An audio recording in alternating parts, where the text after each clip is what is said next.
Hazrat Abu Hurairah ரலியல்லாஹு அன்ஹு அவர்கள் அறிவிக்கின்றார்கள், ஆதமுடைய மகன் சஜ்தாவுடைய ஆயத்தை ஓதி சஜ்தா செய்தால் ஷைத்தான் அழுது கொண்டே ஒரு பக்கமாக நகர்ந்து விடுகிறான். கைசேதமே, ஆதமுடைய மகனுக்கு சஜ்தா செய்யும்படி கட்டளையிடப்பட்டது. எனவே அவன் சஜ்தா செய்து சுவர்க்கத்திற்கு சென்று விட்டான். நான் சஜ்தா செய்ய வேண்டும் என்று கட்டளையிடப்பட்டேன். நான் சஜ்தா செய்ய மறுத்துவிட்டதால் நரகத்திற்கு உரியவனாக ஆகிவிட்டேன் என்று ஷைத்தான் கூறுகிறான் என்று ரசூலுல்லாஹி ஸல்லல்லாஹு அலைஹி வஸல்லம் அவர்கள் கூறியிருக்கின்றார்கள்.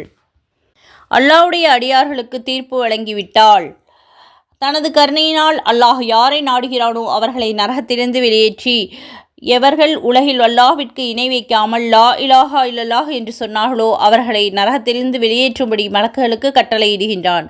மலக்குமார்கள் அவர்கள் சஜ்தாவின் அடையாளங்களால் அறிந்து கொள்கின்றார்கள்.